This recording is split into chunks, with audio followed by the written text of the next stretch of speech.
Hi, I'm Michael Waltrip, and welcome to today's show. We're off to Richmond International Raceway to visit with Paul Sawyer. He's the driving force behind this historic speedway. In 1955, he had a dream, and today that dream is a reality. This place is a monument to the man that had the courage and foresight to lay it all on the line. Paul Sawyer is one of the building blocks that helped spearhead the growth of NASCAR. He's a fascinating story, and right after this, we'll join Johnny Hayes and Paul Sawyer.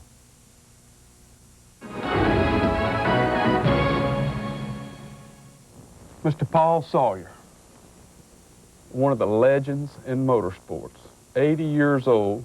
You look at the 70-year-old guys as high school boys, right? You're right. You've been here from the beginning. Right.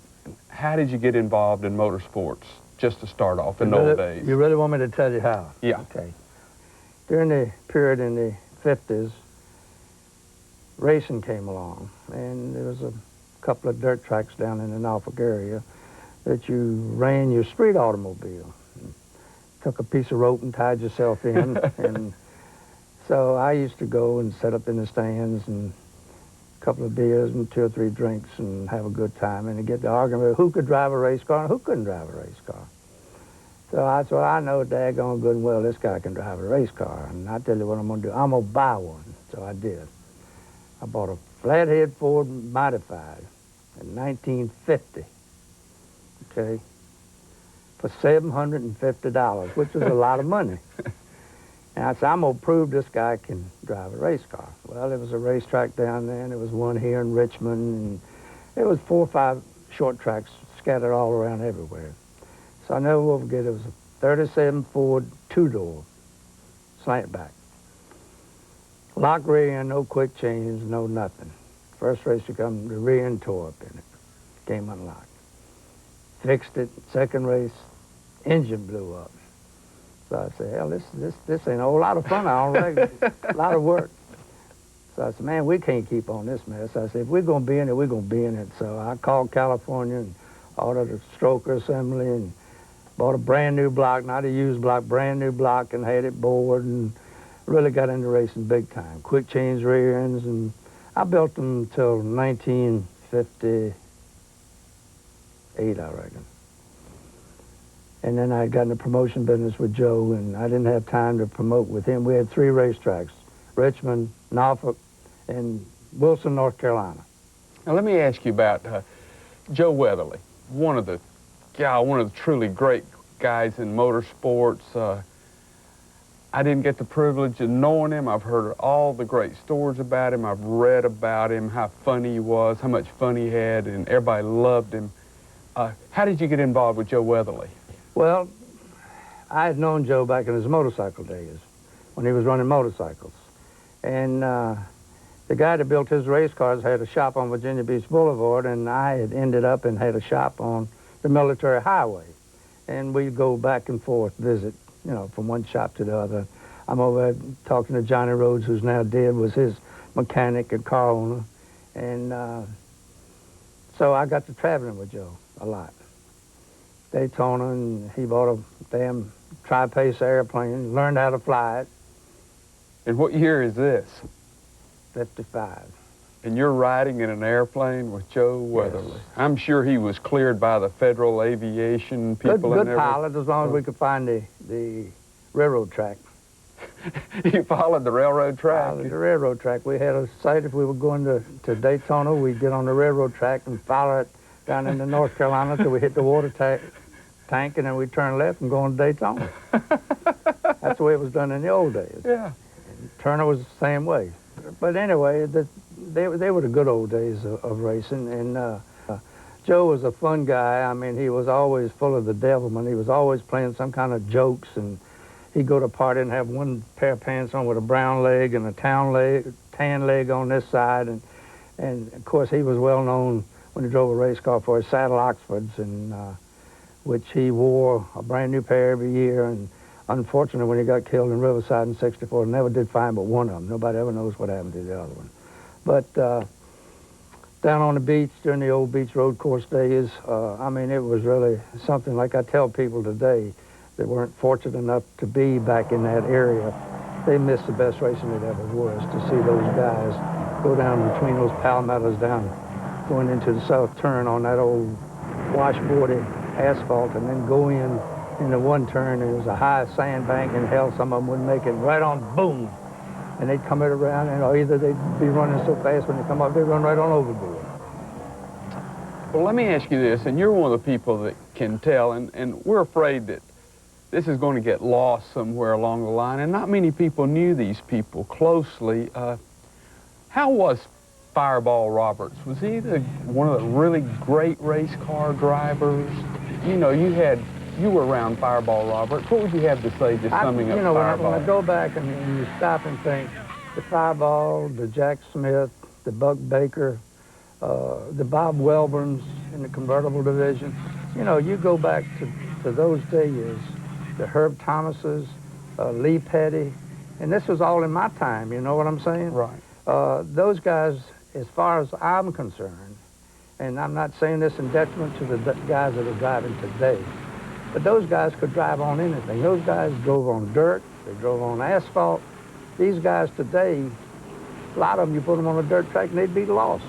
They would be lost. There's no comparison to today's driver that's running nothing but asphalt and those guys. If you looked at that picture in my office, as Weatherly and Fireball and Junior sitting in the Pagoda in Darlington, they didn't have on fire suits and all that stuff, but they ran Daytona.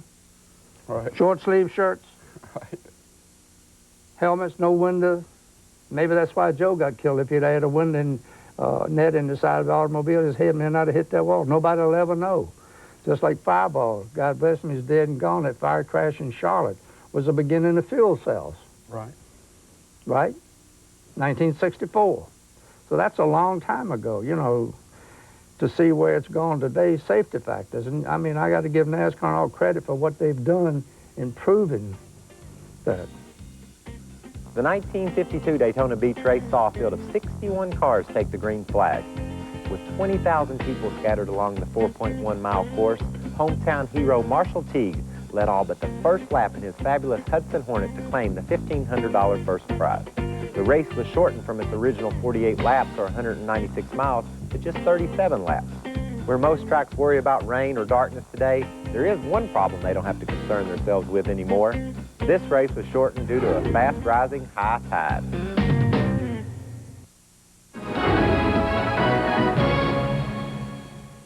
Paul, in the middle 50s, late 50s, there were so many great stories coming out of the places like Daytona that are legendary, and you don't know we don't know if they're true or not true. You were probably a part of them. You may know, but one of the stories that we'd all heard that maybe Curtis Turner and Joe Weatherly put a mule in a hotel or did something. Was that a true story?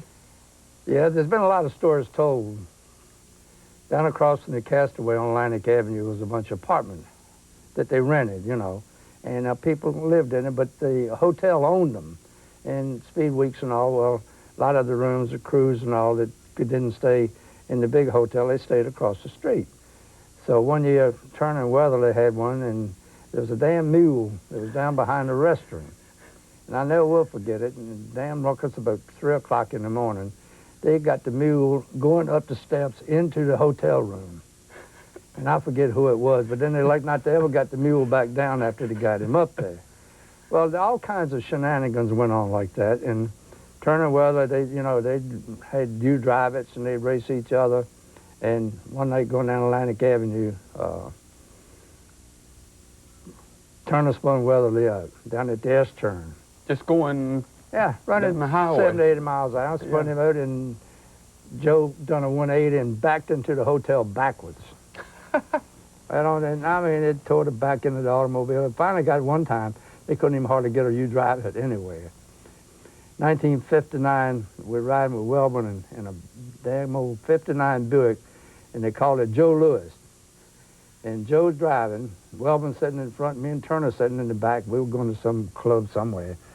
And Joe, he's cutting on the back streets where Daytona's office used to be before they ever built a new speedway, right. Before they ever built a new office. And I don't know where we were going.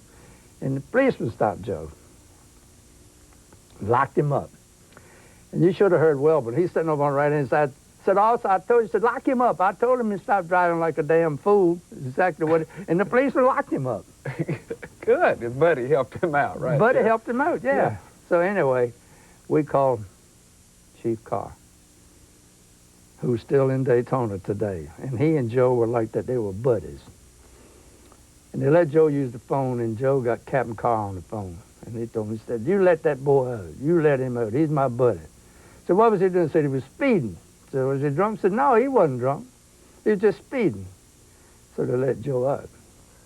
Wasn't one of the rumors that they drove a car into a motel pool? Was that a true story? Yeah, well, it was in the same week, same time slot, as I was talking earlier about Joe and Curtis racing down the road, and Curtis spun Joe out, and Joe done a 180 and backwards and backed into the motel down on it, and it's still there right today. That same motel is there at the S-turn on Atlantic Avenue. But Turner's the one that put the automobile in the swimming pool. I think him and Joe halfway had a bet or a dare, and Turner put it in the swimming pool. And like I say, I've been with them, and I'm telling you, it was hard for them to even get you drive it, because they'd go down the road and they were crazy. I mean, fun, and they'd ride down the road like this, running set, and just pop each other like this. Welborn, all of them. I mean, it was a bunch, and if you didn't have, you either had to be half drunk or crazy to ride with them. Both of them were hell of a chauffeurs, both of them.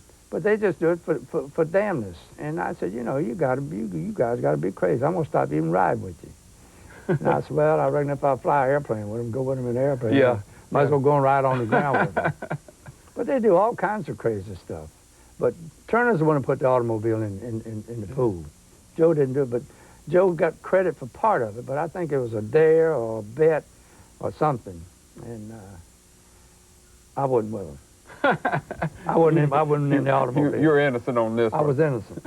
There's one story I've always been interested in. What was the story on the banana car? Where did the banana car come from? The banana boat, that was one of Junior's, and Lorenzen was running, and I saw it in Atlanta. I happened to be there. And they had chopped the windshield and the top, and that's why I got the name of the banana boat. The damn thing looked like a banana. And of course, that was the end of it, that one race, and then they changed it. Everybody thought they should have kicked it out, but NASCAR ruled different. And it was painted yellow, just flame yellow, just like a banana. And they had the windshield, instead of being like this, was about like that, and the top was lowered. I mean, I could stand, and it was like here. Right. It would have crossed my belly button, but it was so low to the ground. But they let it run anyway, that one time. Right. And then they had to change it. They ain't gonna never stop cheating. Right. They're gonna try to. Right. And I can remember Richard Pettigrew said, fine, it's fine to cheat. And if you get caught, ain't no need to holler. If you get away with it, fine. Right. And I said, Richard, that's a good philosophy. And they're still cheating, and I'll tell him to his face, wasn't no bigger cheater on the circuit than Gary Nelson when he was crew chief. Sure. There ain't no bigger cheater than he was, and of course that's why he's so sharp trying to pick up all the stuff that they do today.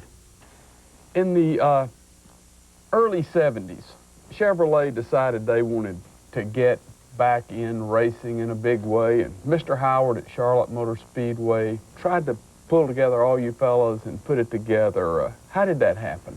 Well, I think what he did to entice Chevrolet more, he wanted to put an automobile in there with a good chauffeur and prove that, that we needed another brand automobile running. So what he did, he contacted the promoters. To this day, I still don't know how many participated in it. But he needed X number of dollars to get this car built and have it where they could run it and run it competitive. So he came to all of the promoters, from what I understand. I know he came to me, and offhand, I don't remember right to the dollar. It was somewhere between $3,000 and $5,000 that he was asking a promoter to help get Chevrolet back into the fold. Would we participate? And he was going to see that a competitive automobile was built, which he did. Okay, Junior family built it. Right. Charlie Glotzback drove it. Right. And was it successful? Yeah, it was successful. Very much so. Very much so. Did it make Chevrolet want to get back in a bigger way? I think all of us, or I did, I think Richard for all of the endeavor he put forth to get it to happen. I can thank him for getting Chevrolet back in the fold. On lap 235, Ron Keselowski, number 88, comes in with a broken front wheel.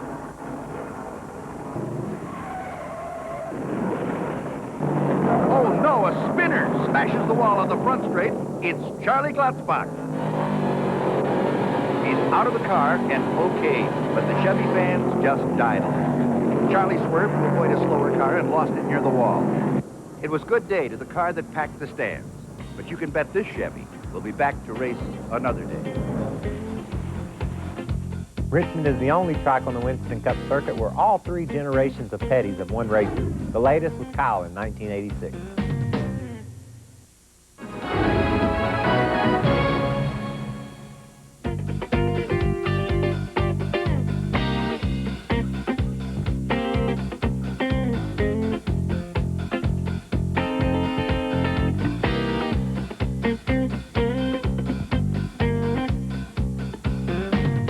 So when we're talking about our great heroes, our legends,